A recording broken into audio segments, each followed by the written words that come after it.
Good afternoon, everyone. Thank you for joining us in this webinar on strengthening the policy support for the growth of startups.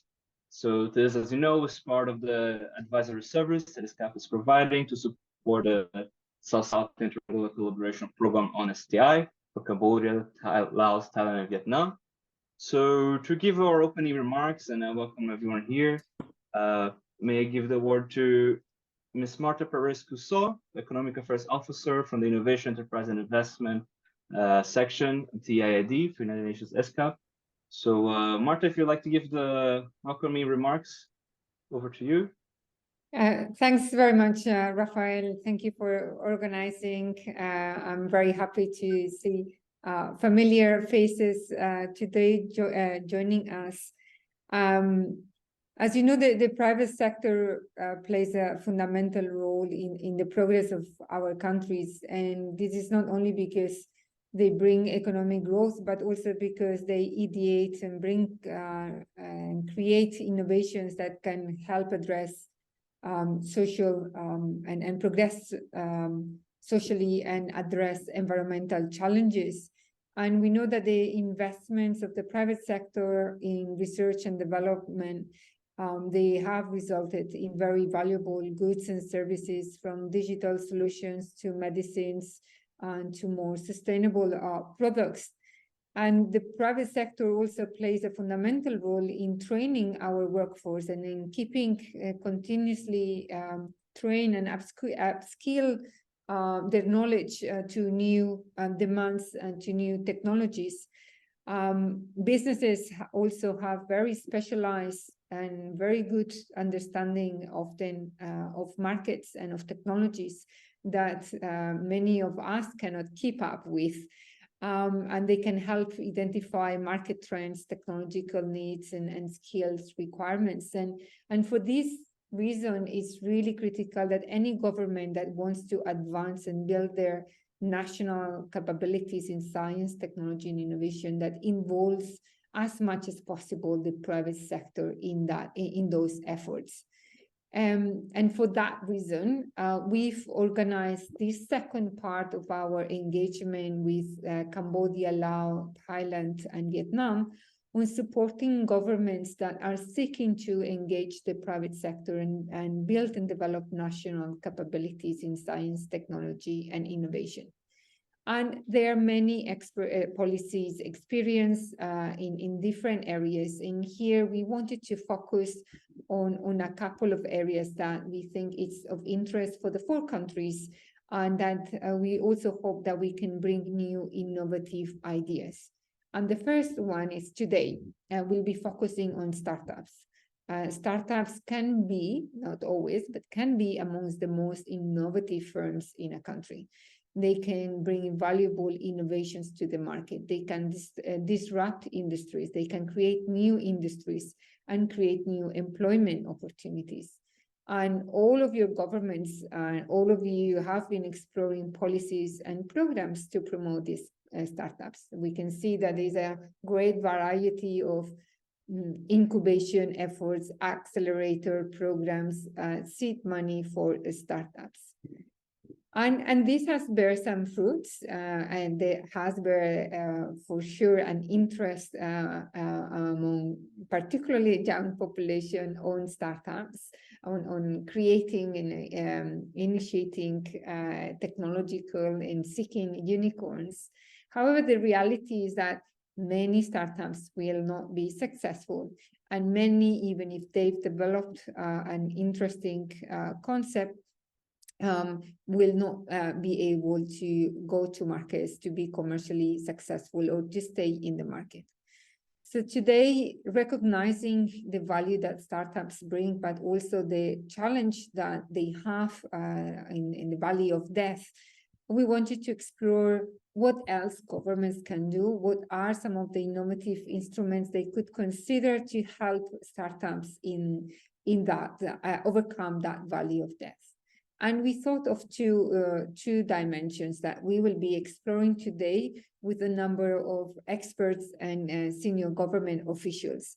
And those 2 areas is how government can use public procurement to prioritize and secure initial market demand for startups, for technological, and particularly technological startups that have not been able to prove their technologies. And the second dimension will be thinking more closely and more in depth on what specific programs, policies, funding mechanisms can help aid startups to transition from initial funding to Series A and Series B of funding. These are very concrete, what we think, discussions around the next policy issues.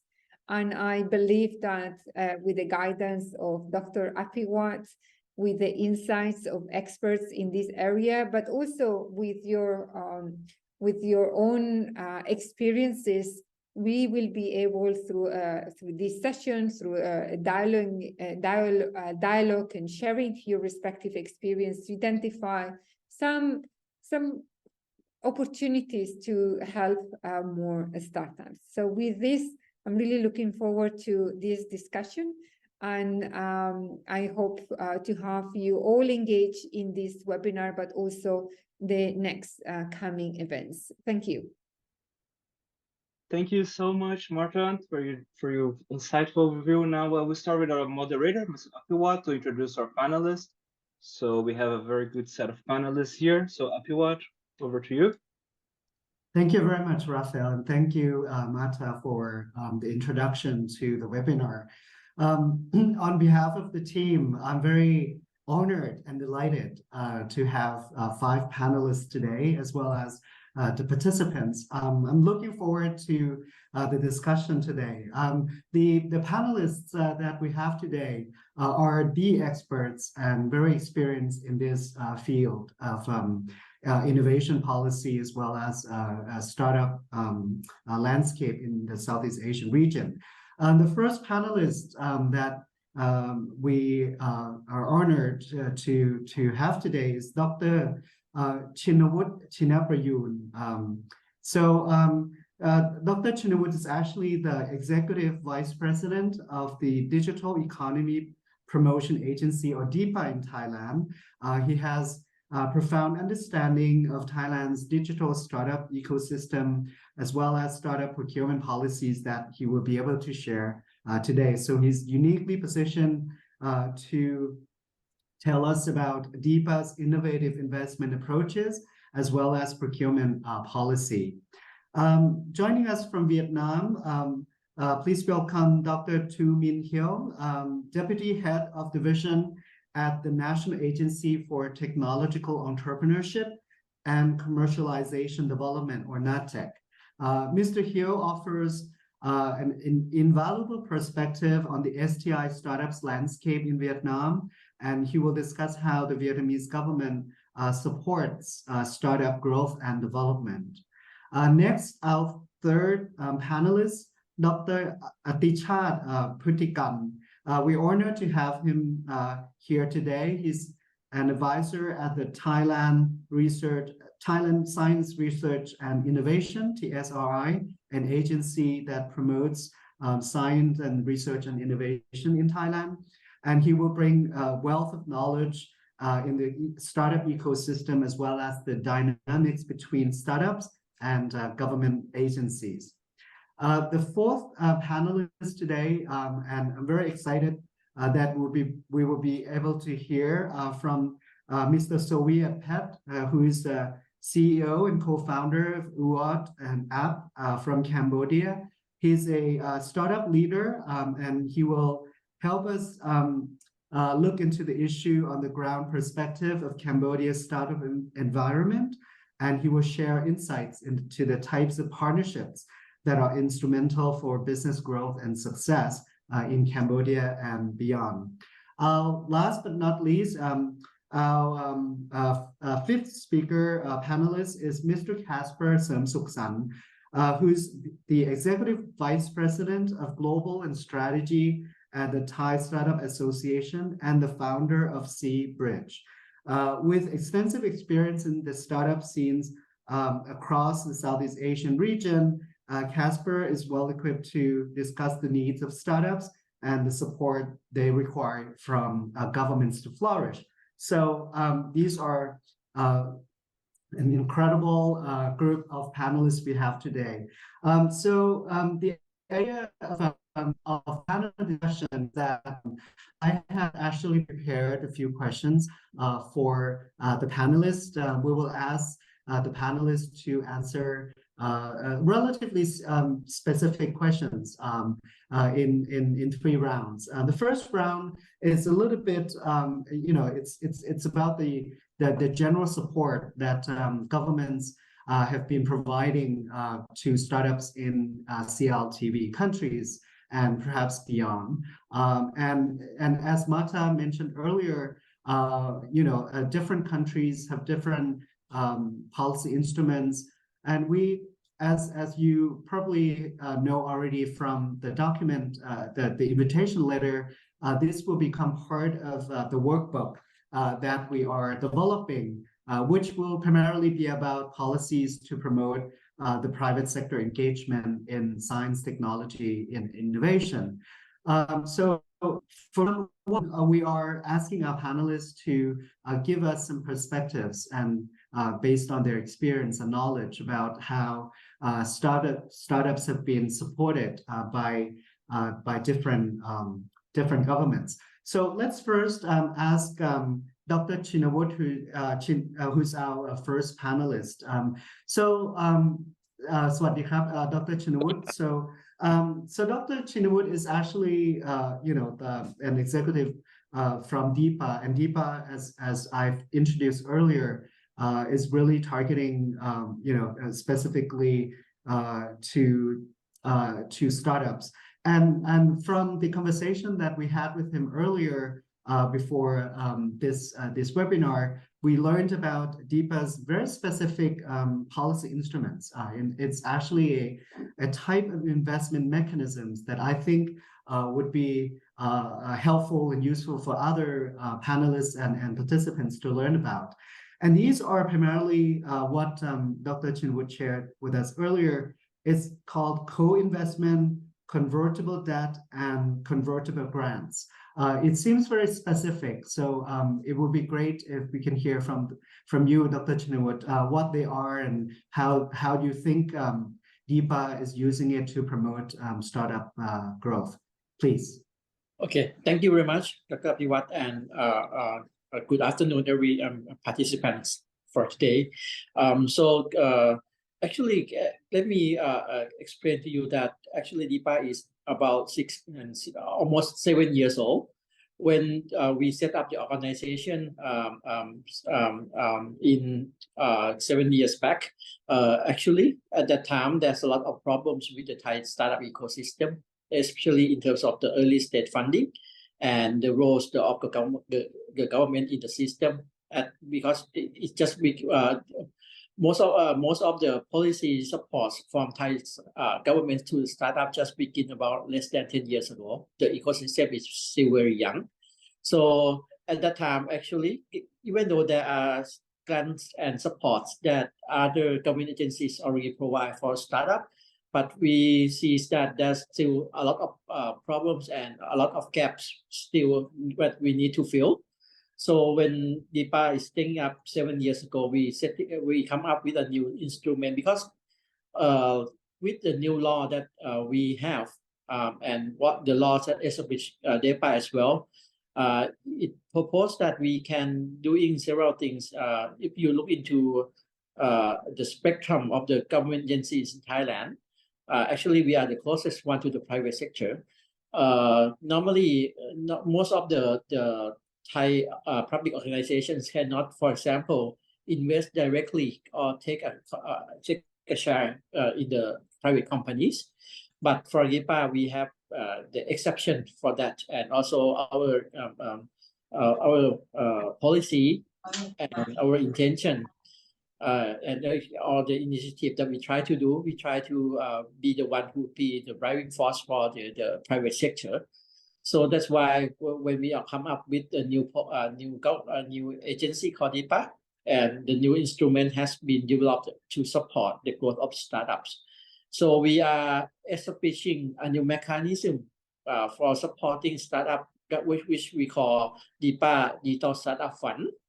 DIPA Digital Startup Fund is not actually a grants, pure government grants as other agencies used before, because most of the grants, if you get the money, then it's mostly in the reimbursement form.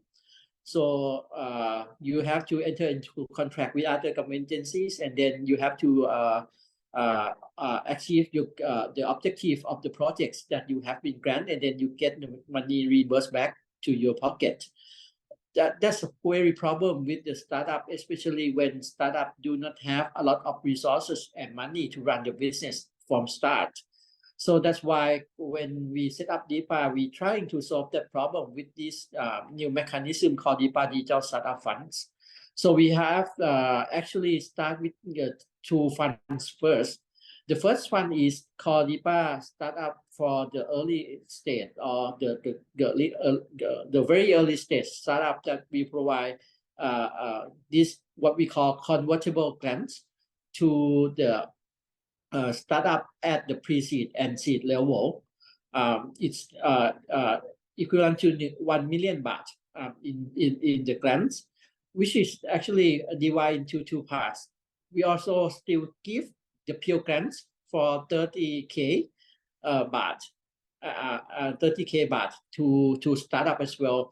Then the rest 700K we give it as a convertible, which is we can enter into contract with startup whether they can just return us the money as a soft loan with the lowest interest rate, which is we using government saving rates, the bank saving rates, and then or otherwise they can also return us the money in form of the equity that we are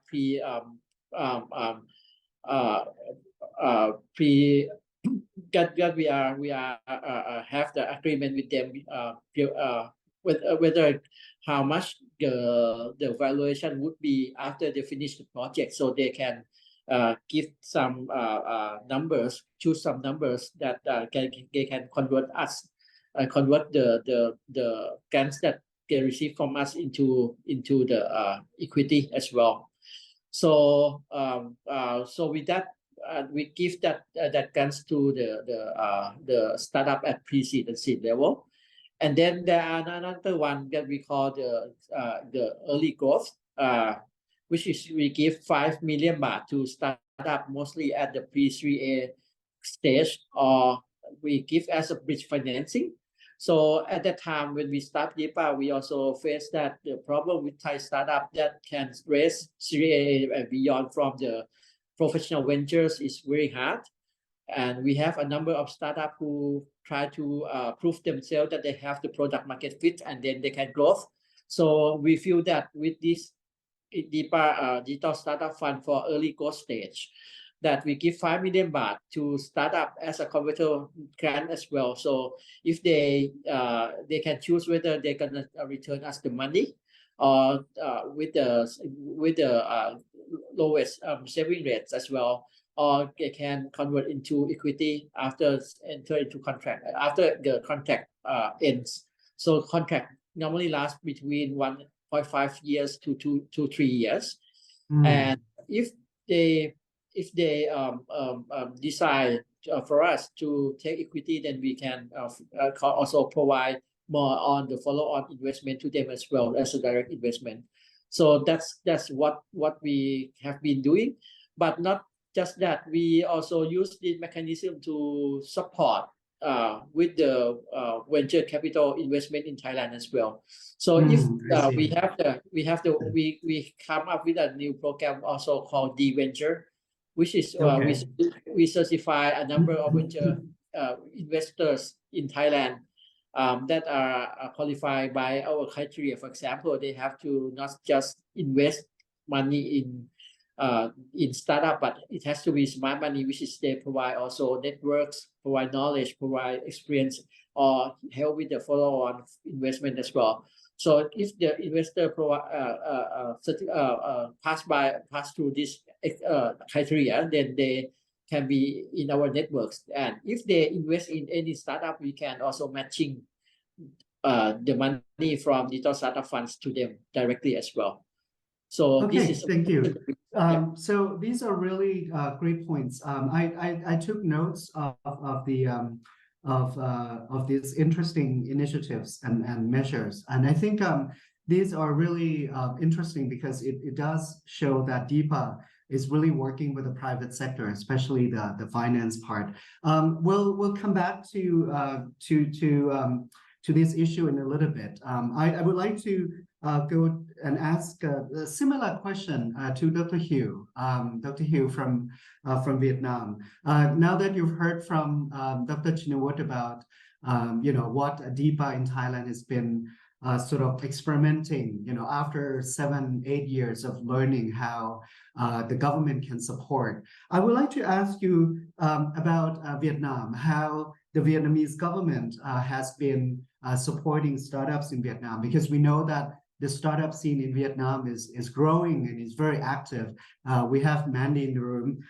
We know that it's super active. So could you tell us a little bit how the government in Vietnam have been supporting the growth of startups at the moment, and perhaps your perspective about the future as well? Thank you. Please. Thank you, Dr. Apiwat, and thank you very much for the organizer, UN ESCAP, for the chance for speaking today. So in Vietnam, so from the government side, we also start around like 7-8 years ago, and the interesting point is when we look at the ecosystem and we look at startup, we realize similarly the importance role of startup and innovation in the economic development. However, our approach at that moment and also at the moment is we strongly follow the ecosystem approach. That is, the startup is a business on itself, and in order for startup to grow, because it's very special, it need a lot of external resources, need a lot of collaboration and working with each other. So we're going for the ecosystem approach. So that's why in 2016, from the Ministry of Science and Technology, we proposed to the Prime Minister, and for the first time, we have the national program for the startup ecosystem development. So we not directly support the startup.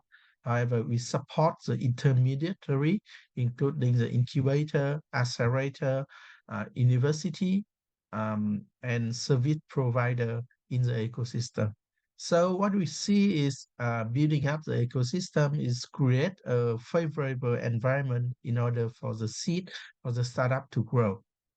So by supporting the intermediary, by capacity building, and also by providing professional or experts connection, we could have the startup grow indirectly, because for example, from the funding point of view, we can see that the private sector, the VCs, angel, and also other funding instrument could flow in quite easily in the ecosystem.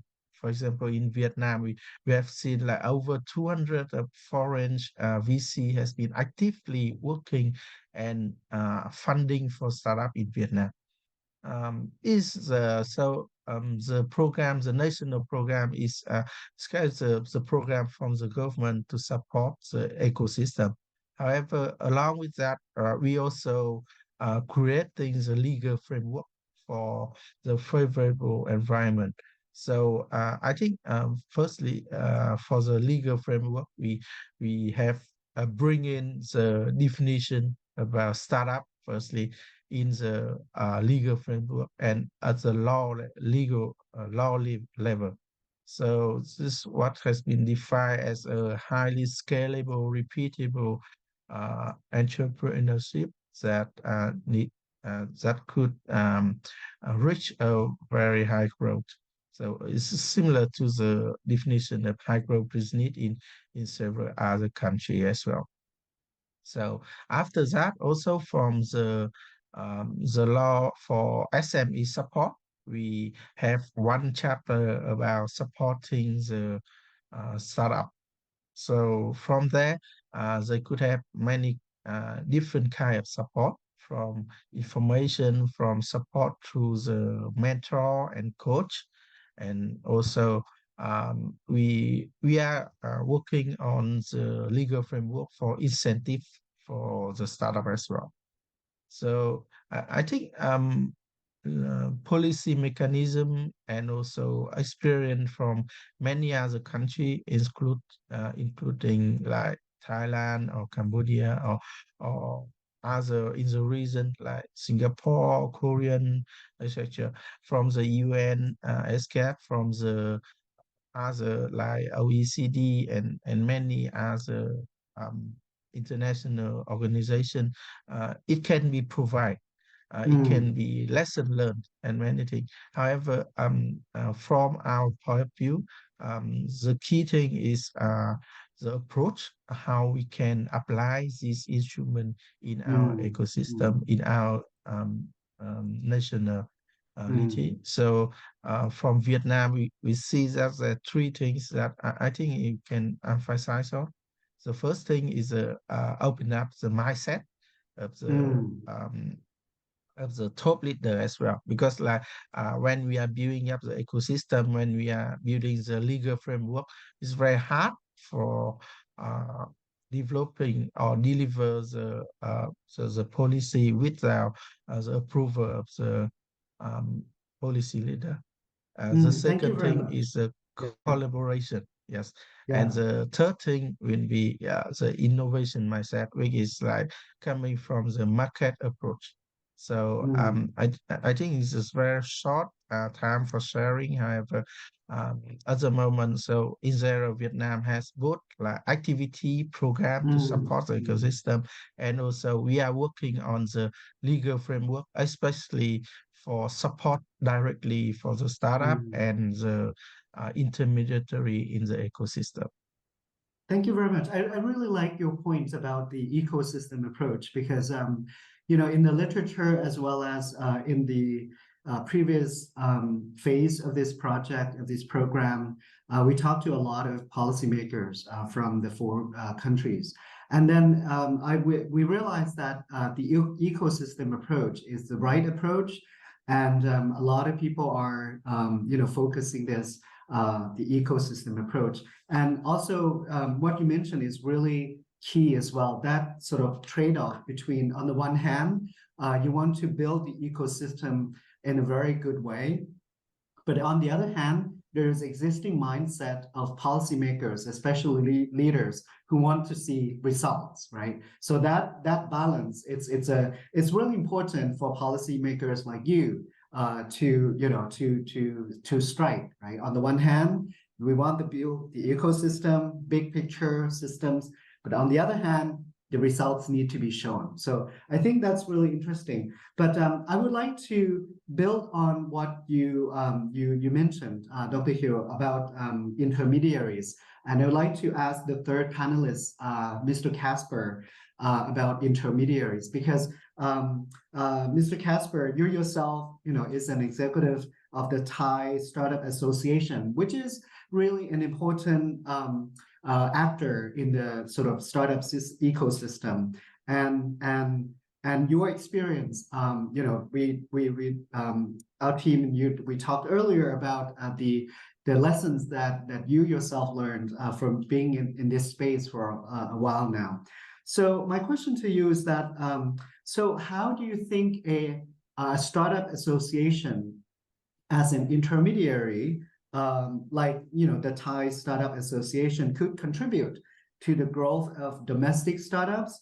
And what do you think would be the support that the government should provide to support the startups associations? So Casper, please. Okay, thank you, Dr. Apiwat, and hello everyone. So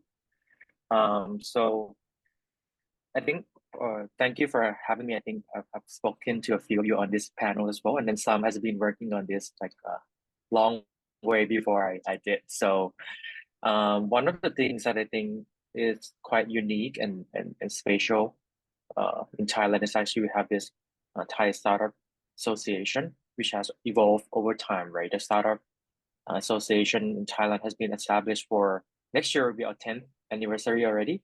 And I wasn't here since the very beginning, right? So I just joined. I was still working and running my own company, startup in Indonesia, back when they were starting out and things like that. So one of the things that I've seen is actually kind of the association has also evolved with the time. At the beginning, it might be a smaller group of communities of members of startup founders working together in terms of getting what they need to be done. Things change over time until we get a bit bigger and bigger, and then now that we come to the stage where some of the policies we have to be influence the policymakers here in Thailand and obviously regionally as well. So from my point of view, right, I think one of the things that we got to discuss, and I think I'm glad that you guys invited us here today as well, is actually most of the time when we discuss policies, right, usually it's all the government agencies speaking about policies. And once the policy came out, then the entrepreneurs are looking at that and say, how did you come up with these policies, right? But then I think that's one of the things that the intermediary like us, we're able to step in and say, so let us represent hopefully majority of the members from the private sector, right? So that's kind of how it was established. So a few of things, right, I can see, even though I think in Thailand, I have to say Deepa has done a very good job. She was here. I think they have lead a lot of ways through. One of the things is actually we have to also admit that there are also challenges working across ministry as well, right? One of the players that could help is an external player like us who can help and come here. Here is what we want from the private sector and help facilitate and orchestrate a few things. A couple of things that I think the association like us can do is actually one, be the pathfinders, right? A lot of the execution implementation from the policies level, it has to be done by the government official, obviously. But one of the people who has more leg room to play is actually an association who can go out and say, hey, we want this, and we get it done. And this is actually one of the things that we have been doing. For example, I met Mr. Hill here, right? Because we were trying to engage with Vietnam, Thailand, Vietnam, we try to engage. And we go there first to engage, right? More flexibilities, discuss, and if there were to be anything to be done, then we work together with our close partner back home, right? That's one of the things where we go out, be the pathfinders of, this is what we want. This is a struggle that we can do. We might not be able to fix the policy ourselves, but we can help and voice out what we can and what we need the support with. That's number one, right? Number two, I think more like an orchestra in the way that, if there are any things that needs to be done, I can talk about how political ecosystem work in Thailand, right? You have this permanent government official and you have these political parties, right? A lot of times, as the new government come in, new political party come in, policy got changed. Things might not be as, they might change the new strategy, the new look and things like that, right? An association or even a chamber like us, where we come from the private sector, we can help in a way smoothen the transition and orchestrate a few things that should be done from the private need, right? From the people's need, basically. So that's how I see is another role that we can play. For example, we as an association, even before and after the election, we have to talk with all the parties that reach out to us, or we reach out to them to speak about this is what we want. It depends on what they might come up with, different policies, different ways of driving it, but we will be the one who help and voice out, this is what we need, this is how we see things should be done. and we are here willing to support all this policy. And sometimes I think it's actually a good thing for us to work with the government officials who are not under any political party, because sometimes it's very hard for them to go through all the ranks to get to that decision-making level. So this is both way, kind of help and move things a little bit forward. And I've been trying to also find a way to also work with similar partners across the region, which I think is still, I can say, still missing in terms of the actual startup association. So we are actually discussing with a lot of our parties and our partners across countries in the region. Can we form some sort of ASEAN startup federation or something where we can talk about that and influence regional level of partnerships, policies, and work together in terms of driving our region forward. Thank you. So that's really great. A lot of times in the field of innovation studies and when we talk about innovation system, we discuss the roles of the governments, the role of research institutes, and the private sector, the usual triple helix and quadruple and all that. But you, Mr. Casper, you actually mentioned something really interesting and we don't get to discuss a lot, which is political parties. You really, that's so important, right? Because a lot of times we think of government policy as ones that come from the bureaucrats, the technocrats, policymakers. But we often forget that a lot of policies are actually initiated and pushed forward by politicians, and they change from one political regime or a political party to the new one. You do need somebody to help smooth that transition, and the role of startup associations in that regard is so critical, and I really appreciate your point on that. I have a few questions to you, but we'll do that after the third round.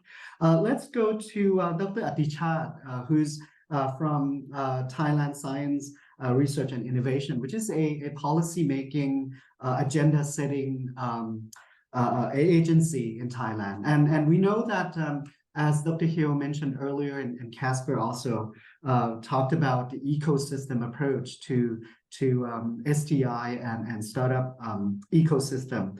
My question to you, Dr. Atichat, is basically, when we try to build a national innovation system in Thailand and in other countries, you certainly look into other cases that have been done and they have been successful. Say, for example, in Scandinavian countries, in Korea and Taiwan, Singapore, and other places. But one thing that we have to be concerned about is the fact that those successful cases, they are more mature in terms of building innovation systems because they've done it for so long, right? As Casper mentioned earlier, innovation system evolves over time, right? You start somewhere and then it will evolve. But my question to you, Dr. Atichat, is how do you align the national innovation systems with international practices, particularly the fact that a lot of policymakers in our countries have studied abroad and we tend to use them as benchmark? How do you actually localize those concepts to the actual practice in our countries? Dr. Atichat, please. Thank you for having me. That's a great question, but it's not very easy to answer, Ajahn Apiwat. So I think, first of all, we have recognized that the importance but national innovation system, I think nowadays is getting kind of blurred because we used to be in we learned the theory of catching up country, right? We try to have the more advanced mature ecosystem and try to match them. But I think nowadays it's more like not purely catching up anymore, but they're more like a disruptions. And our innovation system, not only Thailand and CLTV, we also kind of link. We have to start looking at the our neighbors, not as the competitors, but more like a partners. But this is not very easy to translate to practice. And with all the things going on in the world, sometimes we kind of forced to choose sides, right? For example, things in Myanmar right now is not it's not very easy to discuss. Things in the Middle East now, people try to ask us to take side, but we have to use very careful approach. We not try to make like you know, political enemy or something like that, but we try to look at our context and what fit for us. We try to learn what the both success and failure from the very mature ecosystem and try to adapt and make sense for us. And as a Thailand, I think we are trying to be center of something, but not center of everything. I think like Viet Nam or Laos or Cambodia, they are expert in something. We don't want to be competitive too much between us, but rather than like go up as an Asian countries. But it's very hard for a policy maker, especially like Mr. Casper said, the politician to pick strategic sector or strategic, which should mean that they have to basically, you know, pour the resource to some certain sectors. And, you know, in political terms, everybody is important. So that's the hard part. One good example is basically TSI is we are the national agencies for science research and innovation planning. And we also use a few policy instruments to, you know, deploy that. Like we are funding allocators. We receive budget for the budget bureau for STI development, and we distribute the budget to government agencies. And sometimes we do direct intervention into the ecosystem. We first with planning, we work with the stakeholders and we work with our 9 funding agencies.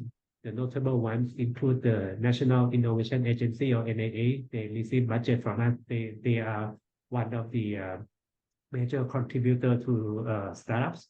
And another one is we call PNUC. Well, our funding agency here is called Program Management Unit, because we try to make them not do only grant things, but also help in the ecosystem development as well. Like they support directly to the intermediaries, support both the supply side, which is the researchers, and the demand side, which is the private sectors. PNUC is a program management unit for competitiveness. They are focused on technology developments. Sometimes they grant directly to the private sectors. For NIA, there's focus on the very early stage and very later stage, like, you know, commercialization, product market fit. And they also have a non-monetary mechanism as well. We have worked with them like many funding schemes, and we deploy our fund through them. Like, for example, we have the program for Thailand Business Innovations and Research. Basically, it's similar to the US SBIR program that directly fund the SME startups.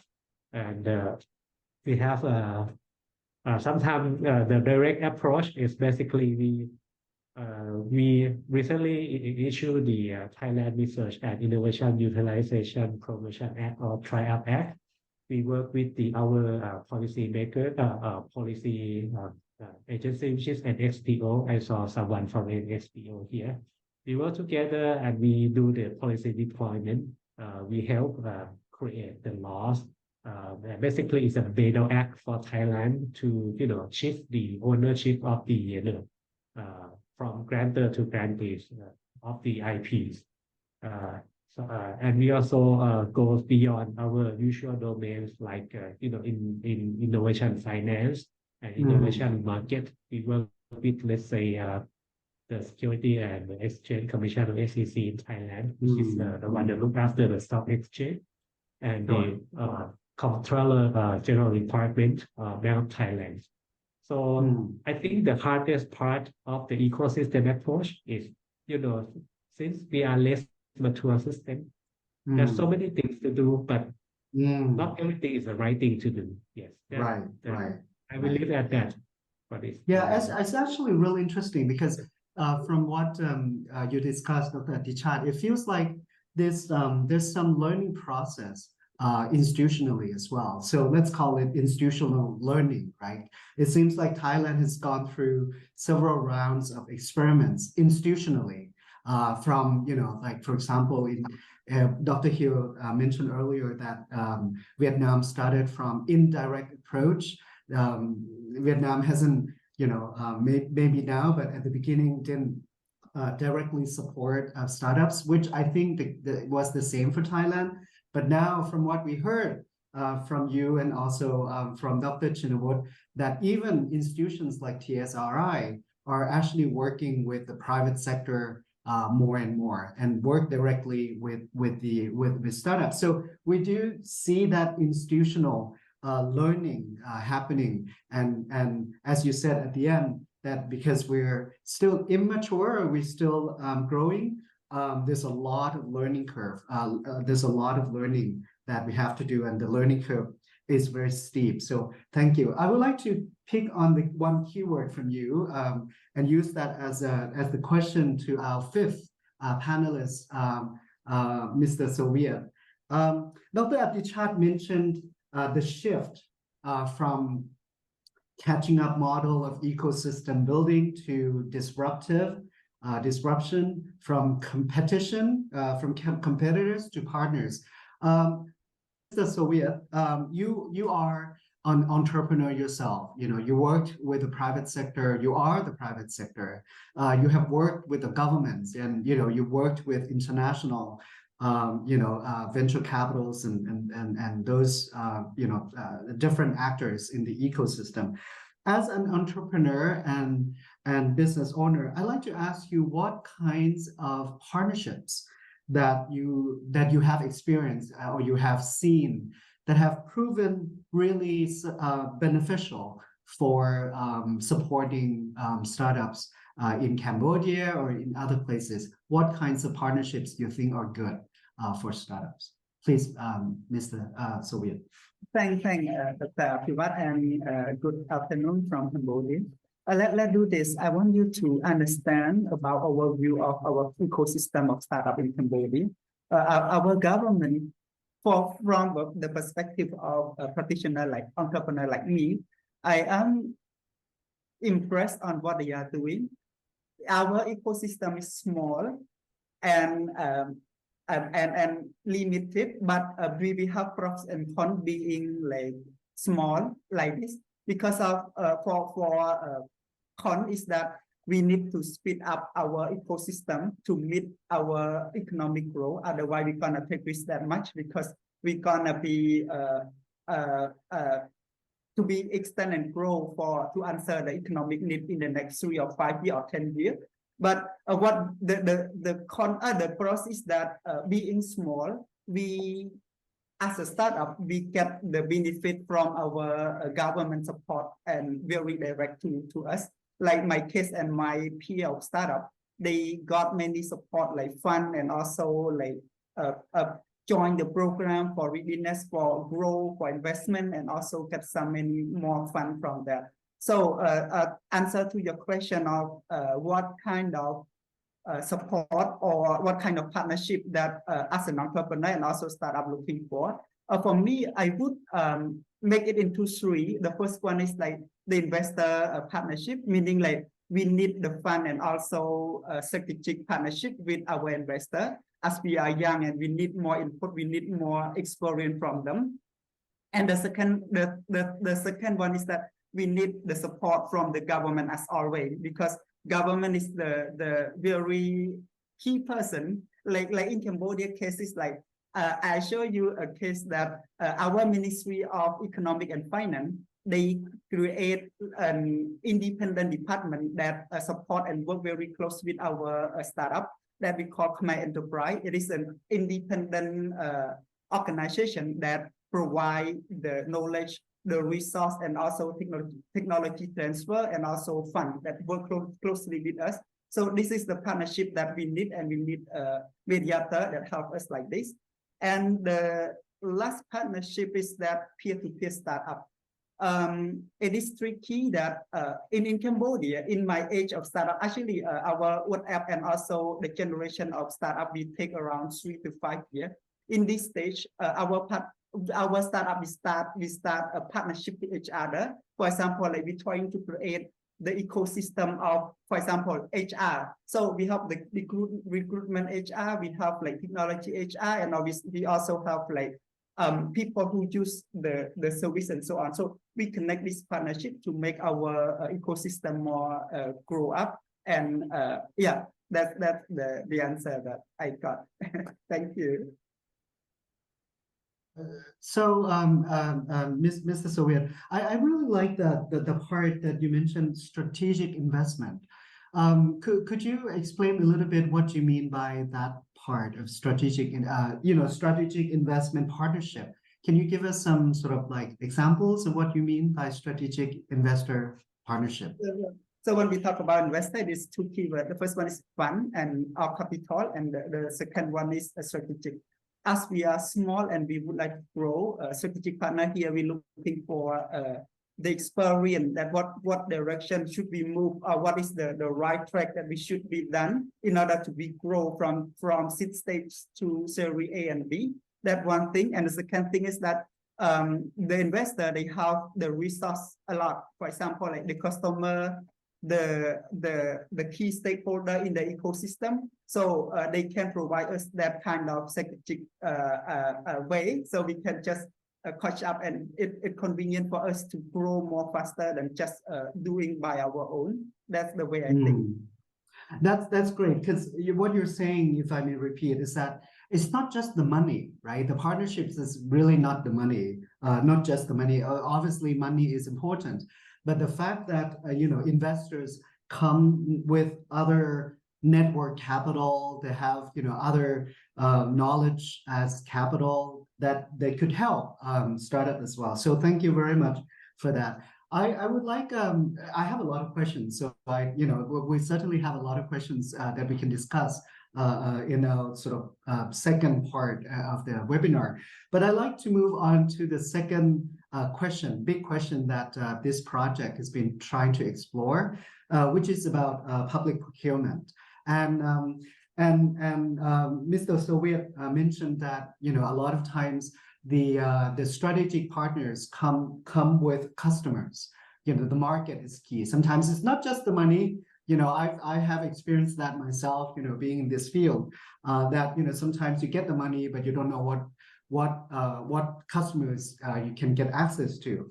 So in this project, we our team, after talking to a few people, we realized that in our region, CLTV and ASEAN region, and perhaps beyond, the government is one of the biggest, if not the biggest, customer out there, right? So we started thinking about, all right, so what can governments do, not just to build the ecosystem, not just to give direct support to startups like DIPA has been doing and other agencies have been doing in terms of giving grants and debt and equity support. Not just that, but as customers. So we were thinking about how public procurement policies can be used as a way to help grow startups in our countries.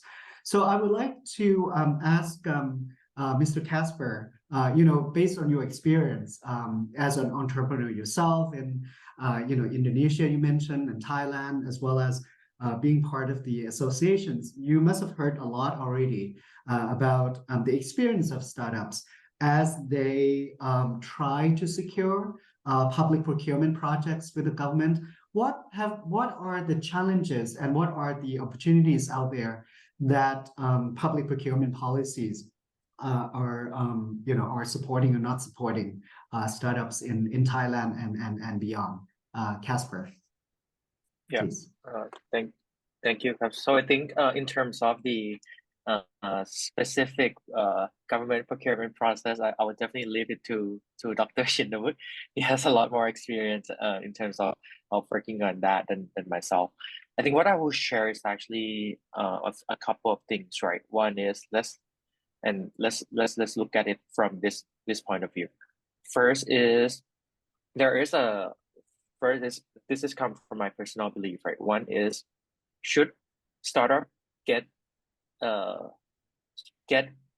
government as a customer, right? Way too early, way too late. There was a couple of challenges in that, right?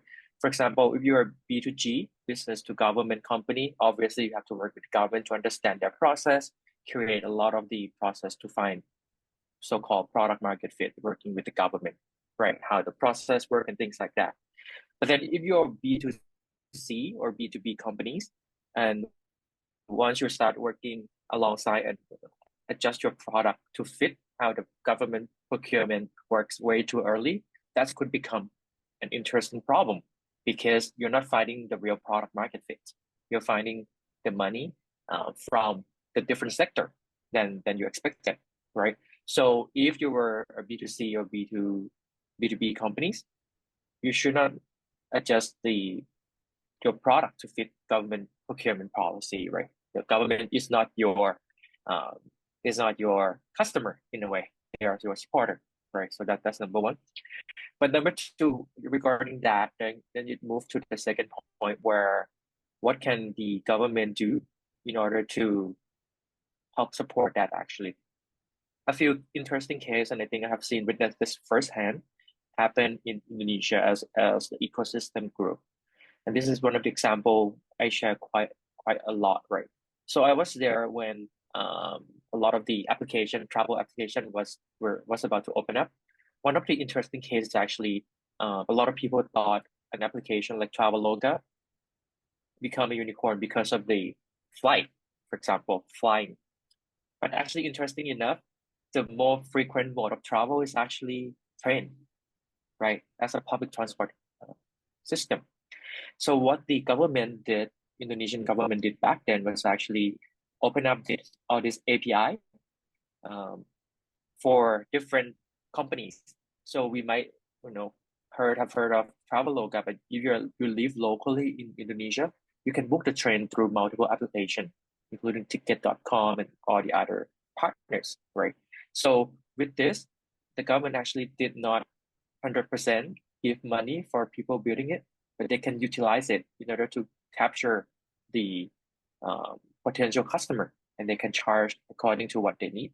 If you charge more, the competitor will come, right? And what we have seen is actually the disruption through that. At the beginning, I remember the first time I was using the application, when I want to change the train ticket, according to the policy, you cannot refund, right? But since one of the startup want to keep customer there, so they issue the refund themselves, right, for you to change the date. Then once they have a big enough data and big enough request, they can go back to the government and request it. So this has been one of the interesting spot where the government can support. By working with government, this is also reducing a lot of the risk from the government sector, right? And for example, if the companies didn't do well, charged too expensive, they can just shut down the API, and you still have hundreds of startup and platform to serve the customer. Later on, you build your own application, that's fine, but you have the options of people working together. And because this is the frequent mode of travel, then people were able to develop and continue the business. They can charge more from different various means in terms of doing that, right? So I think that's kind of one of the interesting spot where we can do that quite a lot more.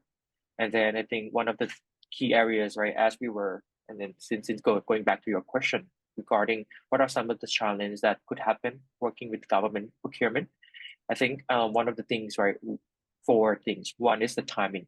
The process could take quite a long time, even though how short we make, it will still be a long time, right? This would be a challenge for startup in terms of waiting for a lot of the procedures, a lot of timing, right? And startup is fighting over time. That's all you need. You need to do more in order to adapt and adjust. That's number one. Number two, there could be a potential requirement mismatch, right? For example, most of the government contracts are done based on the output basis.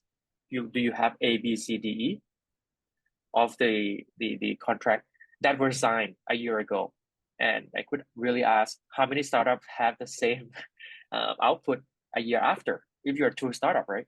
You don't, in a couple of months, you already have different features, right? Can you submit the work to that? That could become a requirement mismatch. And the third one, which is the bidding process, which I think in Thailand we have done a very good job, including DIVA with digital service provider catalog and also NAA with innovation stuff. It's actually bidding process, right? Usually the bidding process favor the one who have done the job before, right? And startup are the newer entrants that don't have no experience, have no credibilities, right? And then they are fighting over the bigger ones who could have a lot more experience, but might not be as innovative as it could have been. And I think that the last piece, which is very interesting and a lot of people don't talk about, is actually the challenge of understanding how government process work and how government culture works in a way. I face a lot of that issues, right? In a startup, we want to drive, work hard, go crazy, right? Do things, change things very quickly. No need for the procedure, the hierarchy, and things like that. Wherever we can talk, we get things done. We get things done. That's not how it works in government, and I face a lot of challenges myself. And then you learn over time, right? So I think this could be an interesting spot where you need a lot of experience working with the government procedures. And if we were to talk about this as one country, but once you go overseas, it's another mess, right? You have to relearn all this process in Vietnam, in Cambodia, in Laos, and the language is also different. So this is another challenge that we will be facing as our startup ecosystem grow. Yeah, thank you so much. I mean, these are really, really on point. I mean, especially the last one. I work quite a bit with both governments and entrepreneurs, and you really see the almost like parallel universes, right? I mean, they almost operate on different mindsets and thinkings, and not to mention all the rules and regulations.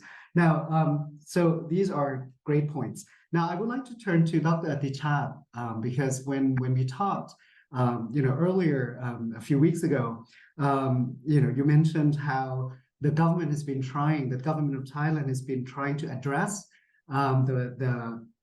the pain points, I guess, that Casper mentioned earlier. So could you tell us a little bit about how the Thai procurement policy is trying to address these issues that Casper mentioned?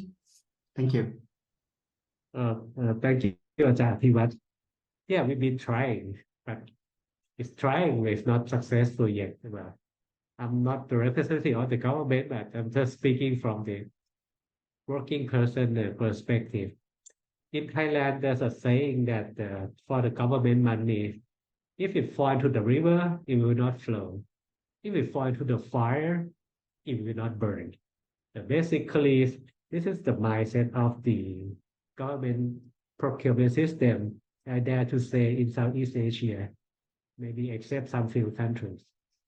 So we like to maximize the value of the purchase, but don't care about anything else. So this is not only the regulations, but this is the mindset of many of the procurers.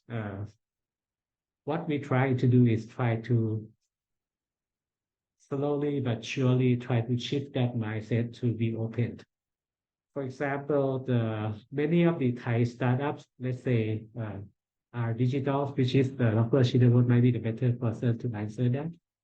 Another big chunk of Thai startup, we call it deep technology startup, which is creating something very new. Let's say you need patent and other stuff. For the government procurement, you need example purchase that has been done before.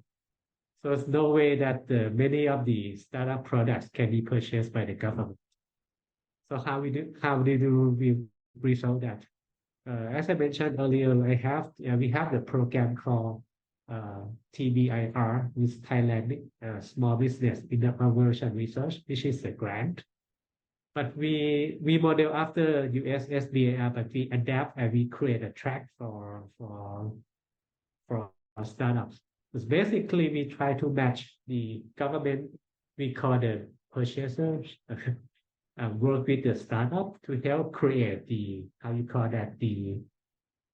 product of their dreams, with some certain way to procure that.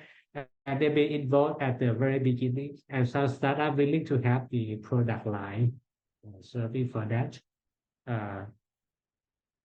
As a fund, we grant through our funding agency to support the program and try to support their survival as the startups. Some startup can do that, especially with the one that have big enough fundings, and they can do that, but not every startup can do that. I think another thing that we have to look at is with what we try to do, another thing we call innovation list, which is the startup, if they have product and service, they can get certifications, and if they have this certificate, they can get the fast track for the government procurement. But the certification process is still mostly focused on R&D novelties rather than innovation novelties. So many of the we recognize as the innovation is not qualified. But we have to understand that we cannot rely on government procurement only for the startup. What we try to do is try to matching with the right government, with the right mindset that can procure. But we also try to match them with the private sector market as well.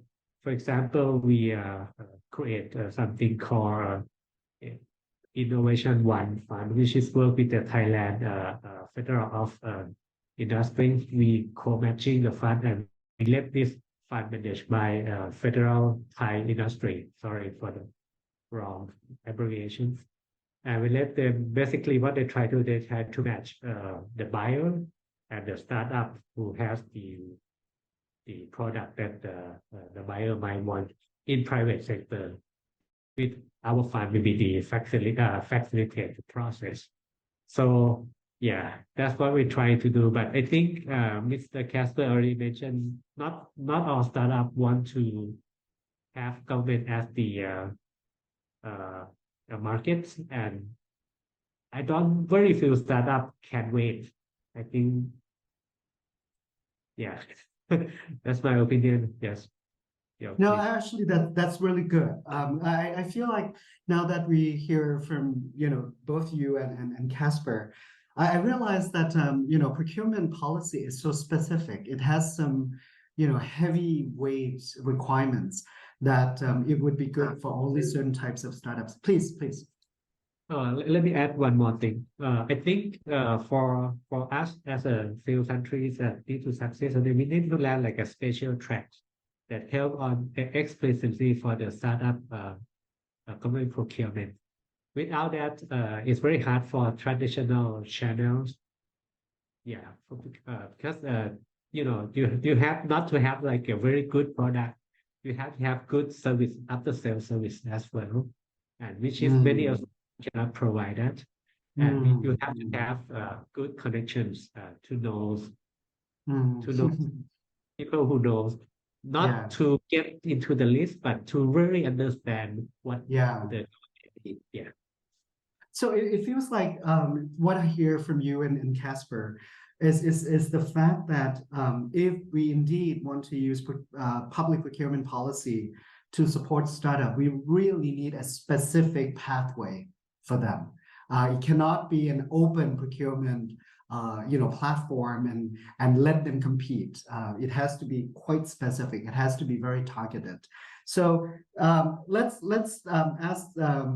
hear from Dr. Chinawut, because one specific thing that Casper already mentioned, and also Dr. Atichat mentioned, is the digital service catalog that DIPA and I guess the Thai government in general, specifically DIPA, has been using to facilitate direct procurement from startups by government policies. And I think our friends from other countries I would like also to know a little bit more details about the digital service catalog. Dr. Chinawut, please, if you could explain that. Thank you. Thank you very much. So I think Dr. Atichat and also Kun Casper already mentioned about a lot of about the problems with the procurement process for the government in terms of how we can use that to support and promote startups. When we have to understand that there are two sides of the pictures, it's not just like we want to promote startup and then get the product from startup directly to government, but we also have to solve the problem that the government officials also face as well. For example, how they're gonna deal with all the things like pricing, with all the qualities, with things like that they not get backfire if they choose to buy something from the startups. So as for DIPA, when we trying to come up with these new policy initiatives, we also do this kind of ecosystem approach to understand all the ecosystem, how institutional works, and how we can put this policy in place to actually solve the problem, not just for startup, but for the government officials and government public institutions as well. We already learned from other procurement treatments, special ones in Thailand that has been there for some time. For example, we already have innovation catalog, but you can see that why startup didn't use that a lot in the past. There are only a few startups who already registered under innovation catalog scheme by the Thai government. So we used to learn from the past experience and we try to develop upon that. For example, right now, what we're trying to do for DIPA mission is that we have to transform the country into the digital economy. And we work a lot with national agencies and local agencies, like local governments across Thailand as well, that they promote things like a smart city, but they want to procure a new, digital services and digital products. But the problem is when they want to procure these products, there are always a problem with the standard, with the pricing, with what is fair pricing for them, and then they're always scared of getting backfired by the evaluation and the process that the government or the red tape the government has. So when we decide this digital service catalog, the first thing that how we have to address how we can promote startup while also trying to mitigate all the challenges that people in who are stakeholders of this issue might have. For example, we have to make sure that the products of startup that are registered with us has at least certain standard that are acceptable by widely public. Secondly, how we can also ensure that if there's products enlist in this catalog, that is practical for the government agencies to use it as well. So with that, we decided this new procurement process called digital service catalog that we are addressing two sides of the products. The first thing we call is hardware and embedded software. The second one is software as a service and software. So either hardware or software. For example, when people want to procure things like ERP or other CRM from startups, as a government agencies, most of the time they have to issue a new TOR and cannot use that use as a software as a service. They have to procure as on-premise. That's a problem in the past.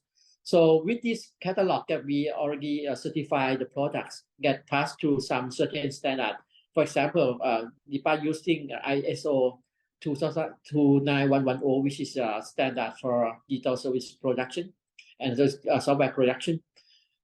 So if startup already passed through this standard and then they have the product, and product that also have the product that pass through our other qualifications that we have, like they have to have the first customer already, have a proven records of the products, not just like it's in development and post it in the catalog. No, not that. So if they pass through this kind of standard, then they can get list on the digital service catalog. The same similar story for the hardware products and embedded software. Right now, most of the hardware is already have IoT sensors and all those things inside. For example, when people want to procure, like Ministry of Agriculture want to procure drones, there's no standard how we can certify the standard. So DIPA come up with a new voluntary standard, which we call DSURE. DSURE, DSURE, DSURE.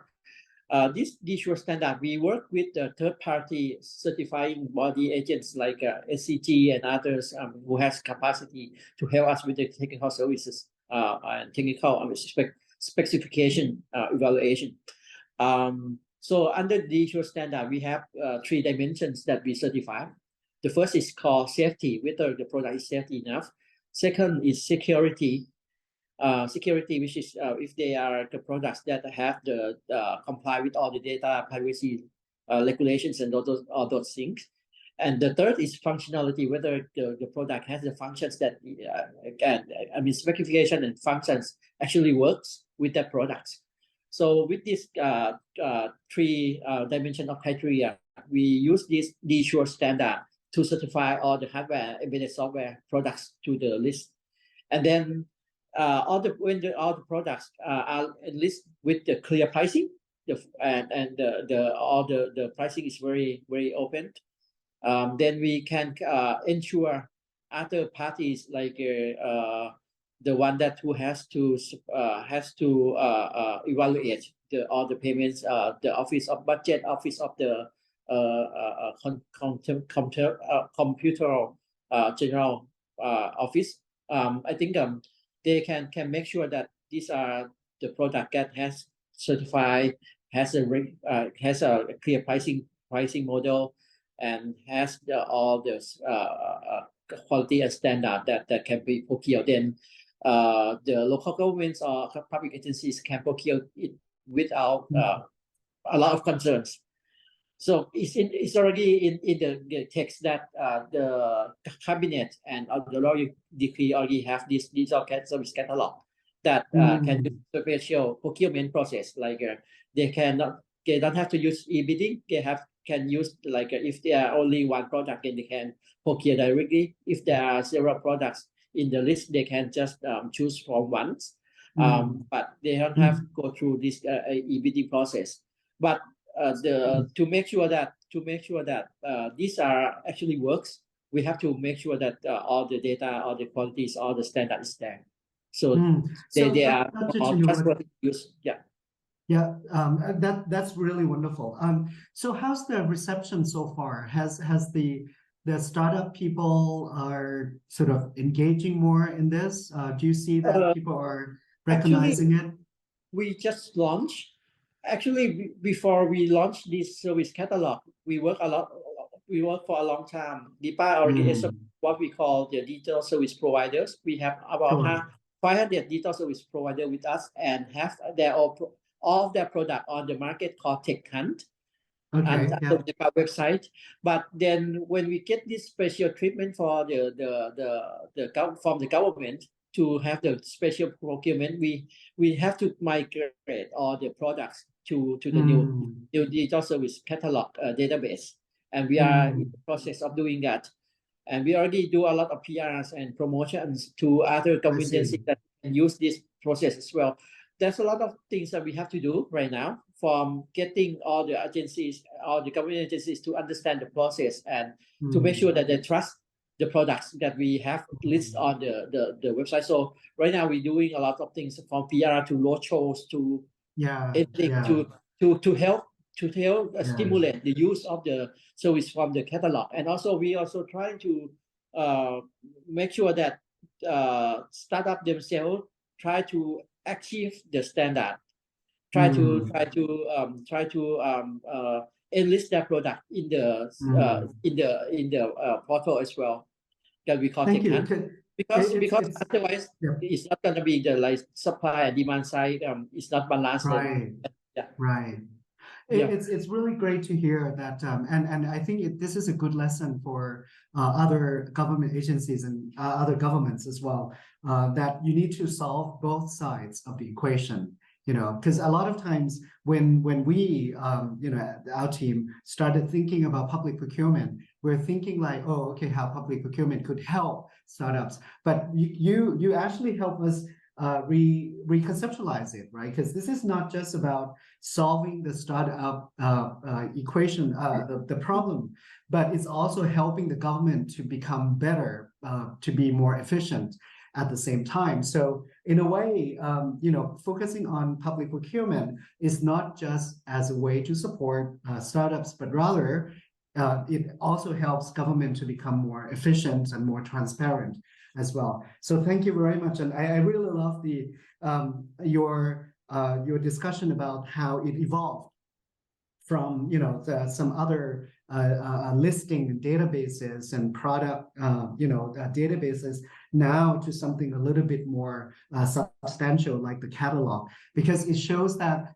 in order to develop one policy such as this, it's not like a new, you don't start from scratch, right? You have to build from whatever you've done, and little by little you evolve from there. So thank you so much for sharing that. Now let me ask Mr. Soviet now that you've listened to Dr. Chinawut and Casper and Dr. Atichat from the case of Thailand, as an entrepreneur in Cambodia, as you mentioned, the ecosystem is still building, the government officers are still figuring out the policies. Now that you've heard the story from Thailand, what do you believe would be something that the government of Cambodia can do when it comes to procurement policy to support the growth of startups in Cambodia? Mr. Soviet. Thanks.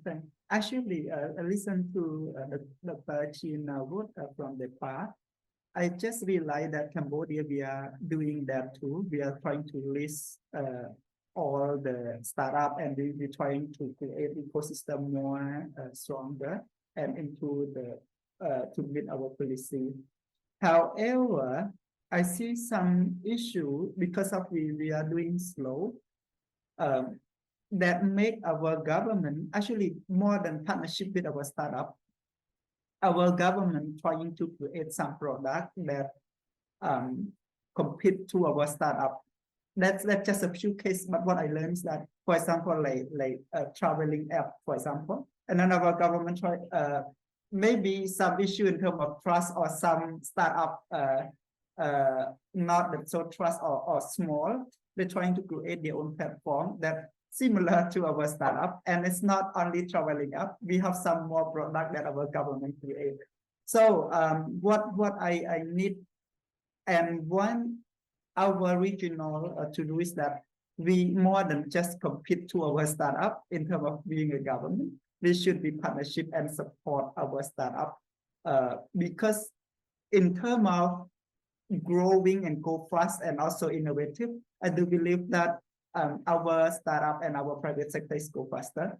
So more than just compete, the government should provide the requirement and also some insightful of what they want, and then give to us, and then we are the one who doing it hands-on and doing it and go to market very fast and innovative more. So I'm looking for partnership support more than just compete with us. That the lesson learned among our region. Yeah. Thank you, Mr. Soviet. Now, Dr. Hugh, you are the policymaker yourself. You've heard from other panelists about what Thailand has been trying to do over time, and all the obstacles and opportunities that we have. What do you think, from your perspective, would be the key obstacles of trying to implement procurement policies to support startups in Vietnam? Now that you've listened and see what problems other Thailand and Cambodia have faced. Dr. Hieu.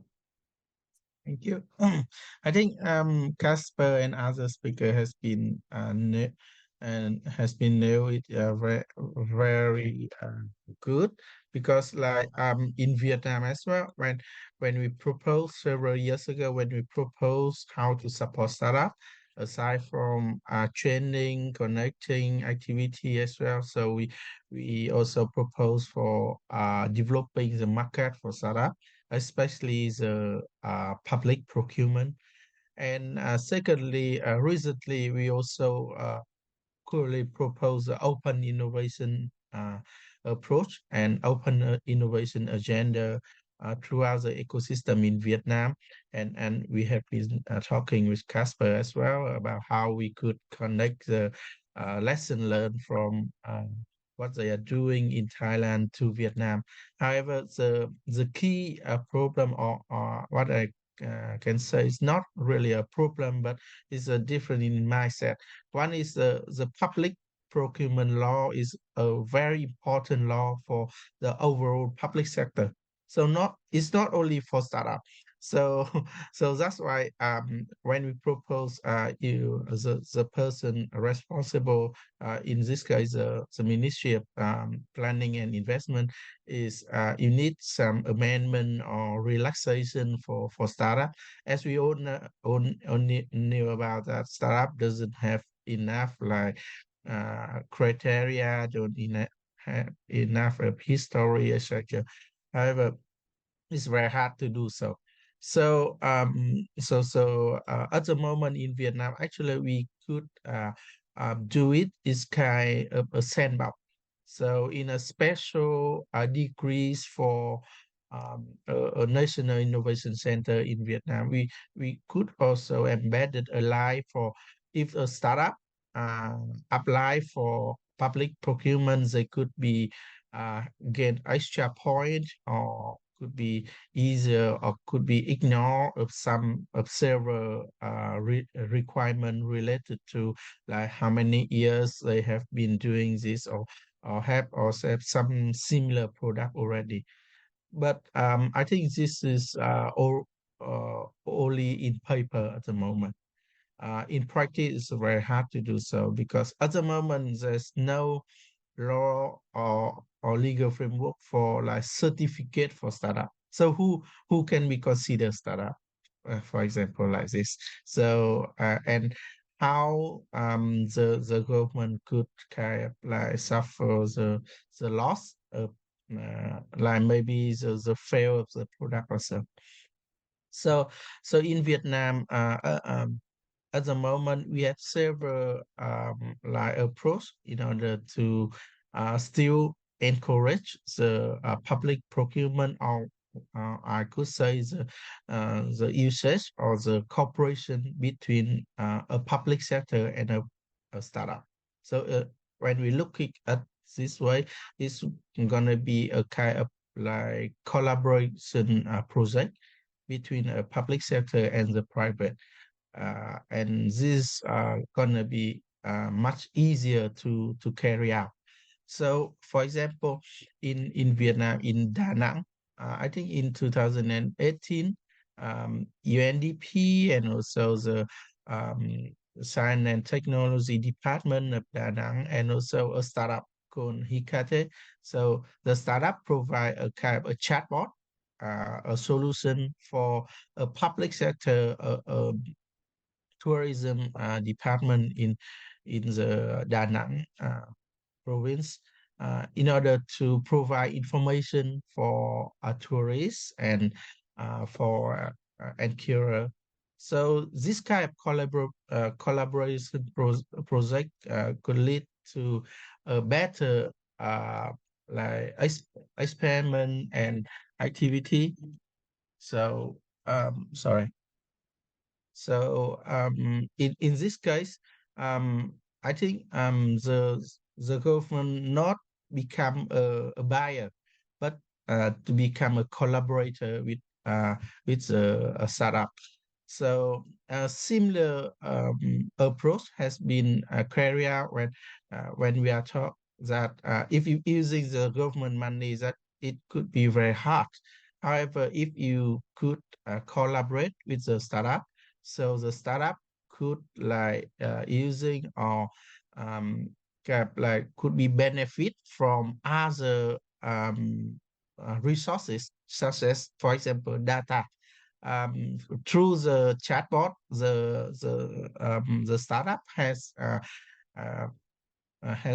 lot of data from the public sector, and they could like use this data for others purpose as well.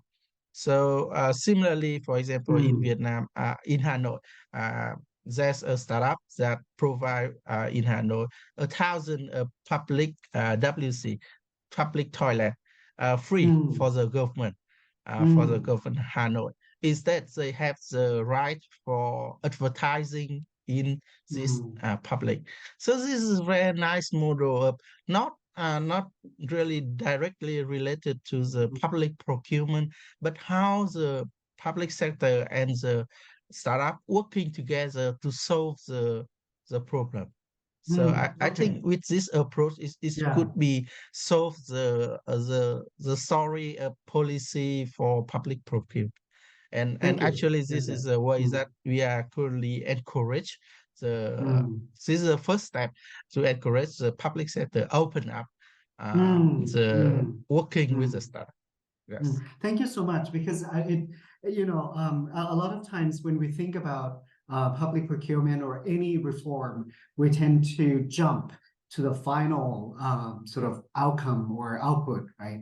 But what you are giving us really an interesting idea, which is basically the idea about public procurement is not just the government being the buyer, but the fact that the government has to relax, deregulate, and open up, especially as Dr. Atichat said, the mindset of the government, right? So we're basically shifting the government's mindset from being the controller, I guess, the controller of everything, to becoming an actor or a partner in a more open innovation system. And Dr. Hieu, what you're telling us is that instead of jumping right away to solve the public procurement part, maybe we can think of how the government and the private sector and startups could collaborate, become partners, so that little by little they will open up, and eventually the public procurement policy could be changed to benefit everybody. Thank you so much. Now, I know that we're taking more time than the original plan. We still have a little bit of time. We have about 20 minutes or so, 25 minutes. I would like, instead of jumping to the final messages from the panelists, I would like to open the floor a little bit to the participants. We know we have other participants in the room. If you like to ask the panelists any questions, please, you can raise your hand, or you can actually just type your questions in the chat that I or Raphael or Titipong can gather, and then we can ask the panelists on your behalf. Anybody has any question to the panelists, or if you like to discuss anything, please raise your hand. Not yet. Okay. So, oh yes, please. Now, please. The mic is not is still muted. Now, if you could, yes, please go ahead. I don't think we can hear you though. So somehow I cannot hear you. If you could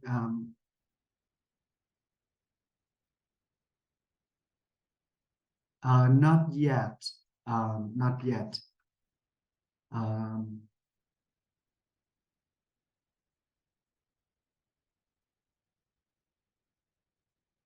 Titipong, could you help figure out, is the problem on the mic or maybe the connection? It looks like the mic is open, but we cannot hear you. We cannot hear you yet. Yeah. Sorry. Well, meanwhile, if anybody else has any question while Ms. Nang is figuring out the technical issue. Maybe she can use the chat If box. you can type, Yeah. if you can type your question, apparently you can hear us. So if you can type your question, that would be great. Meanwhile, any other questions, perhaps, from the floor? I have a lot of questions, so I can keep asking questions, but I would like the participants to join in. It's open discussion now, so anybody else? Maybe if I can jump in, Yes, just out of please. curiosity, while Ms. Kampada fixing her phone, her connection, perhaps more of a question for Casper, because throughout this process of identifying the webinars and the speakers, I've got the opportunity to talk with a lot of people from CLTV, and they do mention the impetus for more collaboration and more engagement, but that's also sometimes can be hard to do on a regional level. So perhaps if you have some advice, also someone who's been looking at this for the policymakers in the region, what is a good approach to handle more of a regional collaboration to support startups and the scaling up of startups in the region, which is happening itself? Thank you, Rafael. Yeah, thank you, Rafael. I think this is the challenge that I noted down, right? All this stuff that we spoke about, it really worked inside the country, right? So, for example, TSR, DBA, NAA, and all the stuff can support Thai startup throughout all this process. But once it becomes foreign companies, then it starts to be challenging, right?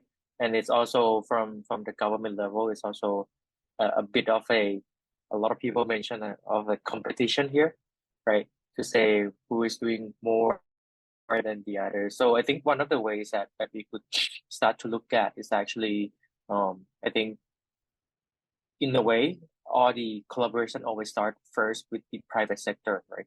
And the policy that follows, because we're working a bit ahead of this, right? So one of the ways actually to supporting some of these intermediary, and know that we have worked with a lot of the government in various countries through local partners who are not government agencies, right? So that's one way that the government also validated they can work with the government. I've been working with the government. That's one way we have worked together, right? So that's one thing. The second thing which I haven't seen that we have utilized a lot is actually we have the ASEAN Secretariat, right? And they are working on a lot of the digital economy integration. They have been working on integration for a while. But I think that's also one of the things where it could be interesting approach. But then in terms of implementation, I do still see it's a challenge. And I know we have discussed various points, including can we help support foreign startup and get credit, and then use that to help support once our startup from different countries going overseas, right? Can you do that instead? But I think it's become a big of a challenge, a very hard challenge. Like earlier, Dr. Shinwood mentioned, right, that you have to understand the government point of view as well. Now you are trying to understand government who are working in different countries. Some of them might have not worked with foreign companies before, given foreign startup as well.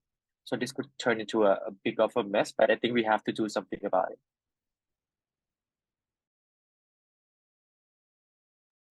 Thank you. That's really that's insightful. So we actually have the question from Ms. Kampat now. So sorry about the technical issue. the question, I think, you know, I'll read the question from Ms. Kampat, and then we'll see who would like to answer this. With regard to public procurement, she was wondering if any government can provide differential treatment to the startups, specifically because would this not comply to obligations and requirements under international and regional agreements that our countries are party to with regards to, you know, like equal treatment, you know, like no differential treatment. So her question is basically, is it really okay? Is it acceptable that governments can actually target startups and give preferential treatment when it comes to startup and public procurement? It's a really interesting question, right? Because we know that our governments have signed a lot of international treaties regarding, you know, like free trade and, you know, like unbiased or undifferential treatment. So I guess maybe I can ask Dr. Atichat first, because you have been working on this public procurement issue a little bit, preferential treatment and startups. Please, Dr. Atichat. No, well, officially, no. Yeah, officially, no. That's, yeah, please. But to be fair, I have this on my note as well, that let me tell you one of the stories. In order to support, you don't need the official special treatment, but you can help them because they are local, considered local business. There's you have to be very careful around this, because let's say in Thailand we have lots of health startups, and sometimes in the health industries, there's big boys. Big boys come from very developed ecosystem, and they have tons of patents.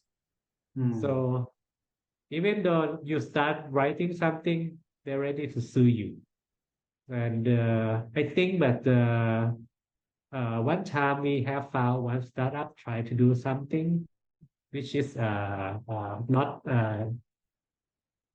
infringe IPs, but they being sued for IP infringement, but they cannot enter this battle because they don't have money to do that.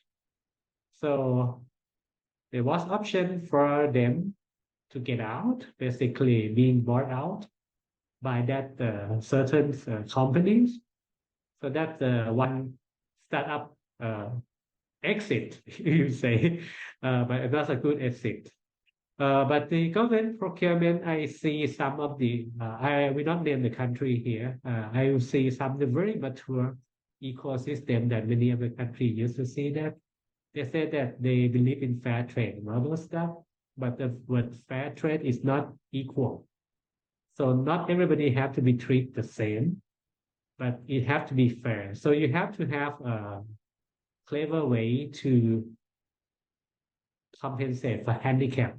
Like you play golf, you have handicaps, right? So this is indirect support that government can provide. I don't want to be specific here, so you have to look at but you have to be focused on certain, you know, what sector, let's say digital, on what the subsector you want to support now.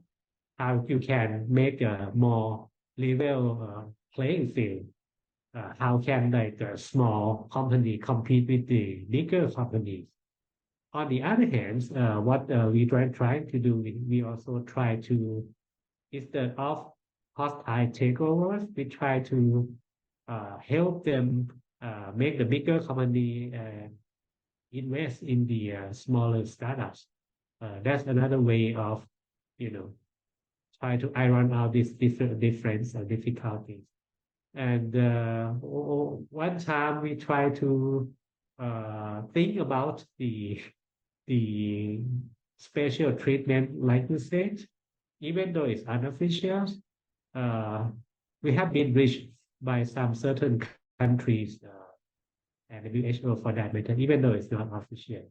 So it's have to be very careful in doing that. That's my experience, though, but I'm sure that others, policymakers, maybe Dr. Chi can share this as well because he also has experience. Yes. Thank you, Dr. Tishat. Dr. Chinawut, maybe is there something that you'd like to add regarding this sort of tension between supporting local startups through public procurement versus regional and international laws that could dictate unbiased or equal treatment of different firms? Yeah, actually, the thing is that actually, I think in terms of international cooperation, it's quite sophisticated nowadays, but most of the time it's not that direct into the local supports, which is every country is try to reserve as a remedies that they can do by themselves. So you can see that even advanced economy like Singapore, South Korea, they was billions of US dollar a year to support the early stage ecosystem for them.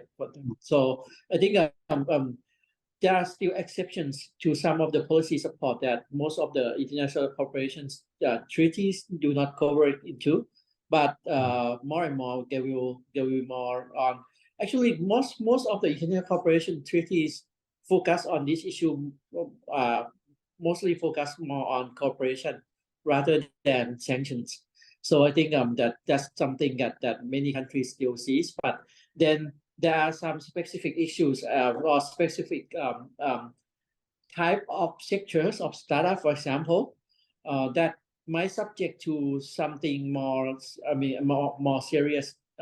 For example, when Thailand, I think NDA and Ministry of Higher Education want to support the space startup. If you look into the, for example, like for foreign market, there's still things like export control that you have to face, even you are startup. And if you do something to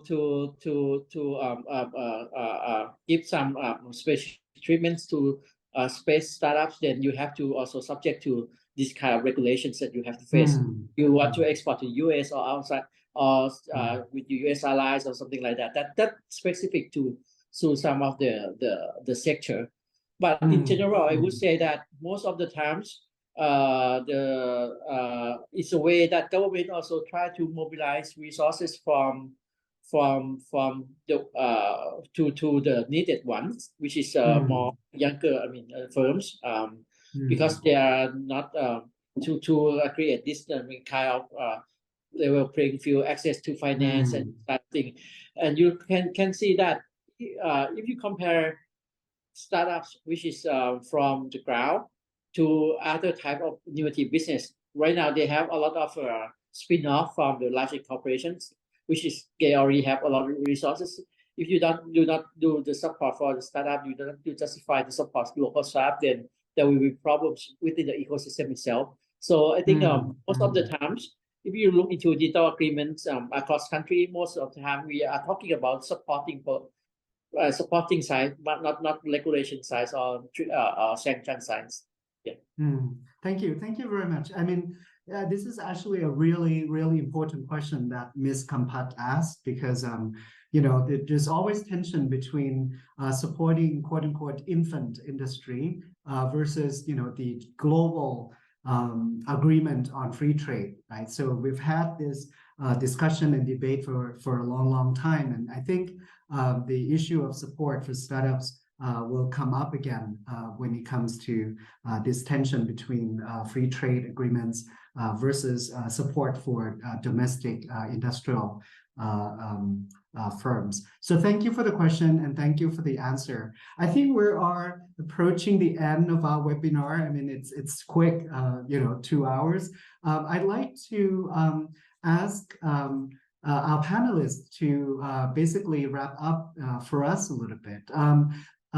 Perhaps, one of you, each of you, could give us some final message, final thought regarding, the issue of startup growth and government procurement, or about government support in general. I would like to ask Mr. Soviet to start first. short, perhaps 1 minute final message that you'd like to tell us for the policymakers or anyone working on this space of startup support. Mr. Pet, please. Okay, so being an entrepreneur and practitioner, I'm so glad that our government and also UN ESCAP and the team in our regional of Cambodia, Laos, Vietnam, and Thailand that work together in order to grow in our startup environment and our ecosystem of startup. And we positive that our regional startup gonna go from in terms of STI. We're gonna go from seed stage and we go to Series A and Series B. That is very important to our economic. So I'm personally, I am so happy to be a part of this working together in order to help our regional to grow more, to be stronger. Thank you so much for everyone for working very hard on this. Thank you, and thank you very much for your participation, and we're looking forward to involving you further. Dr. Chinawut, please, any final message to the forum?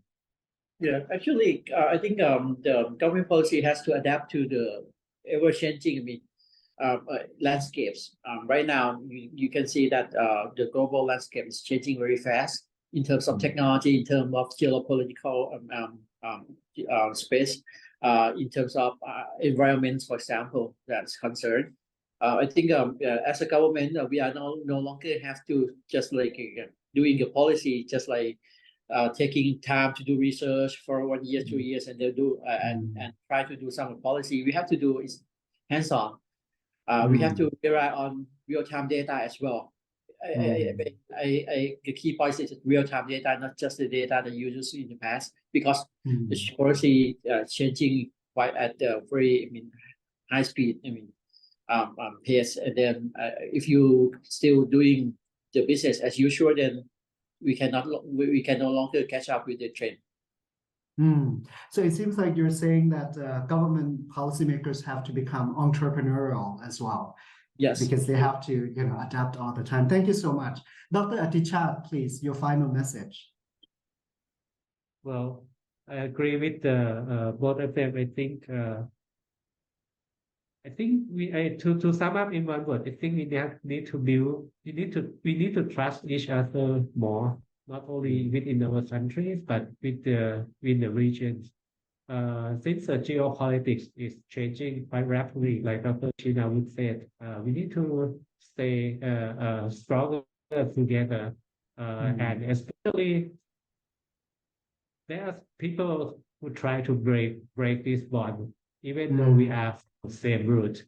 We are brothers, sisters, and we have to tackle some of the shortcomings. I think one of the points that many of the panelists has mentioned is about the intermediaries. We need more quality intermediaries, and we need a more sustainable business model of the intermediaries.